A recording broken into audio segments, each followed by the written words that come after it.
Welcome to Healthy Eating with Healthy Columbus. My name is Jen Morrell, and I am a employee wellness coordinator for the city. With me today is our registered dietitian, Ashley Harris. We just wanted to take a few minutes to bring you a short nutrition video. We've been getting some questions from employees about the health benefits of coffee versus tea and things that folks are wanting to know what they should be mindful for, or some folks are just looking to justify their 2-pot-a-day habit. So Yeah. we're here to help you make you feel better about that. Cool. So this is a talk that I'm actually really excited about because I love to drink coffee and tea, and I think it's always fun when we can find healthful ways to incorporate some of our vices.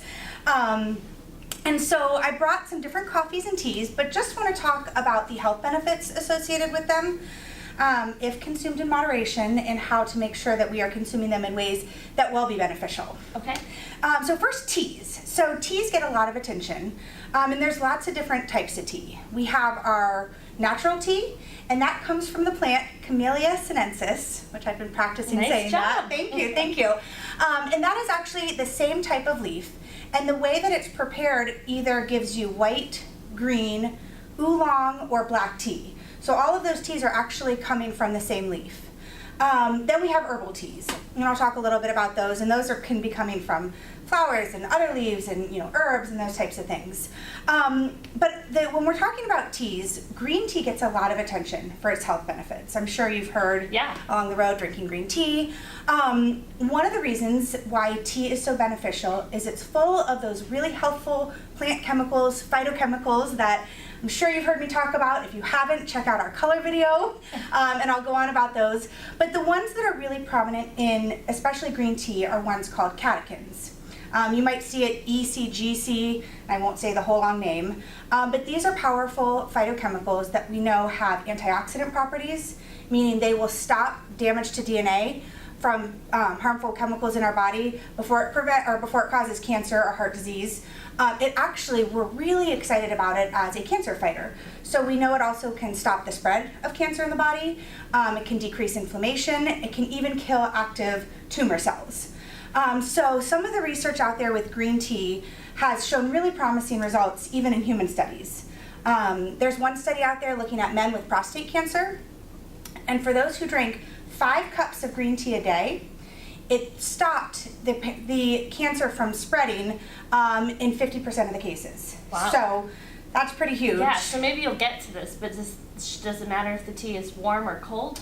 Great question. There's kind of conflicting evidence. It's more how it's prepared. So Okay. I will talk about that, how long you want to steep the leaves for. Okay. Another study with green tea looking at breast cancer patients, and this was early stage breast cancer patients drinking 3 cups or more of green tea a day. It prevented recurrence in 57% Wow. of cases. Yes. Wow. So these studies are out of Asia where they do a lot of green tea drinking. So other tea though, the black tea also has health benefits. So they're looking at that, especially in stressful situations. We found that it can be beneficial. It helps decrease blood pressure, heartbeat rate, and the circulating cortisol that comes when we're stressed. And they have found actually it works in the short term. So when they do studies 2 hours after consumption of it, we see improvements. And then long term, so consistently drinking it for several weeks at a time is going to also show benefits. Wow. Yeah, so exciting stuff. Yeah. And the recommendations, really, and I'll review these again at the end, but trying to get in, I'd say 3 to 5 cups of tea a day. Yeah, so, and you can do it in different ways. There's the traditional, you have your mug, you have your tea bag. One of the better ways that I like to do it is there's this fun little contraption here. I got this at Teavana. You put your loose leaf tea in here. You fill it with water. After it's done steeping, you just set it on a cup. Oh, Tea goes in. Yeah, and you can reuse the leaves. Oh, interesting. Yes. And when you do it, you want to steep them at least 3 to 5 minutes. If you can do up to 8 to 10, that's better, because the longer it sits in that hot water, the more the nutrients it pulls out. Now it makes it more bitter the longer it stays in. So just throwing that out there. So let me ask you this, because my internal eyebrows went up. Hopefully Yes. you couldn't see that on the video. When you said 3 to 5 cups a day, Yes. some of us struggle to drink 3 to 5 cups of anything a day, and we're supposed to be striving for water as well. Yes. Since tea is tea leaves and water, Does that count towards your fluids? Yeah, I mean, how do you? Great question. And that would depend really if it's caffeinated or decaffeinated. Okay. Caffeine is a diuretic, so we lose some water with that. However, you're still getting a net gain. Okay. Decaf, you can absolutely count that towards your fluids. And I'd even count some of the, especially like the tea towards that, Okay. even if it was caffeinated. Do you lose any of the health benefits going caffeinated or decaf? Great question. A little bit. So the studies have shown when we take the caffeine out of tea or coffee, so this applies to coffee as well, we don't quite see as many health benefits, but you still get a significant amount. And I kind of recommend that, especially maybe after like your first or second cup, just because, we see health risks with high consumption of caffeine, maybe heart palpitations, not like You you sit down at the desk and there's 12 windows open on your computer. Exactly. So yeah, you do lose a little bit, but not enough that I'd say don't go for Okay. that. Yeah. Great. Yeah, and then the other one I have, this is, a herbal tea. It's a chamomile. Lots of different herbal ones have health properties. That could be a whole nother talk. Okay. And one thing I just wanted to point out before I go to coffee too, you can cook with tea. People don't realize that. So you can use tea in place of water in recipes. Or have you heard of matcha? No. So matcha, it's just really finely ground green tea leaves. Okay. And Starbucks now has like matcha lattes. It's getting a lot of attention because it's very condensed green tea. I use this, I throw in smoothies. I made a really yummy fruit dip with like coconut milk and some matcha in there. So yeah, I've seen recipes for like green tea muffins and cookies. So yeah, you can absolutely get it out of cooking as well. Any other examples of cooking with tea? It's mostly kind of throwing in the... You could make tea popsicles for summer. Oh, Huh?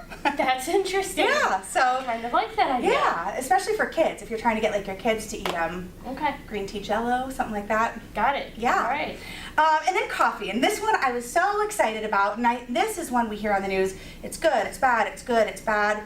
This is where absolutely you have to evaluate for yourself if this is right for you.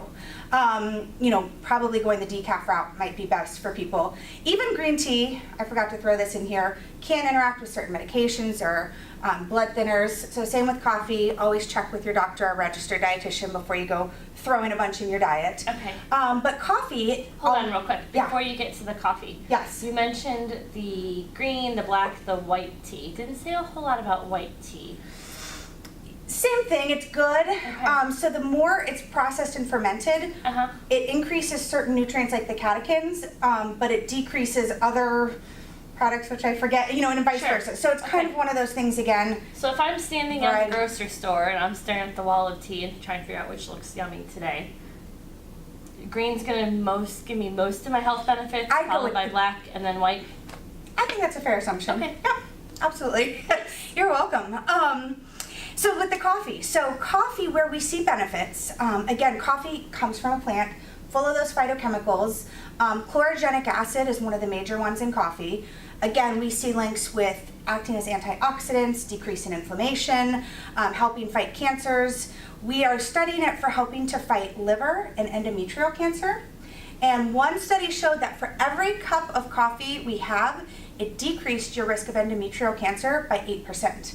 Wow. Which is huge, yeah, again. So other benefits we're looking at it for is potentially, in moderation, helping stave off diabetes, maybe helping with blood pressure, and some interesting emerging research with Parkinson's disease and Alzheimer's. So, Wow. yeah, so So when you say in moderation, yes. I think there's a lot of folks that stick to their one cup, and then we've got folks who, are drinking a pot and a half a day, or someone who goes to Starbucks and orders the Trenta, Right. the 40 ounces of coffee. Yes. What do you mean? So really with coffee, I'm talking more 3 to 5 cups. And when I say cup, I mean like a real 8-ounce cup, 8-ounce not cup. like, Okay. yeah, so this might be like 2 cups worth here. Okay. Because we do see it's kind of like a bell shape or a U shape. I mean, we see increasing health benefits, but after you get too much, we start to see some health risks associated with it. And then you just get hopped up on caffeine. Yeah. So, really what I recommend is try to incorporate these in. For both coffee and tea, I'd say like 3 to 5 cups a day Okay. is great. Coffee maybe be a little more cautious, and depends where you get it. You can absolutely go for the decaf. With the tea, be sure to steep your leaves as long as possible, 8 to 10 minutes. And then the last thing I want to throw out here is watch the sugars. Ah, the hidden calories. The hidden calories. And what we've seen is addition of a lot of creams and sugars can negate some of these health benefits we've seen. So if you can drink it without any, I recommend that. Learning to get that. So you're like, you know, mocha from Starbucks is probably not giving you those cancer fighting and even if there's a shot of espresso in it. yeah, properties. Fair So enough. really, you know, adding a little milk or cream could be fine, but really watching the sugars for Okay. that. I just had this conversation like 30 minutes ago with someone. If you put sugar in your coffee or your tea, start to wean off. So his wife put 4 teaspoons in. I said, have her go down to 3. Do that for a couple weeks, go down to 2. So you're just putting a minimal amount in there. Great. Yeah. Cool. Any other questions about this? I think I'm great, and thank you for sharing your thoughts. You're welcome. If any of our viewers have questions, Ashley is always available for consultations to city employees. She can do it by phone, email, WebEx. Basically, you know, we want to make her as accessible as possible. So if you have more questions for Ashley, just email her at ajharris, HARRIS, @columbus.gov. Perfect. Thanks, Jen. Thanks, Thank Ash. you. But tell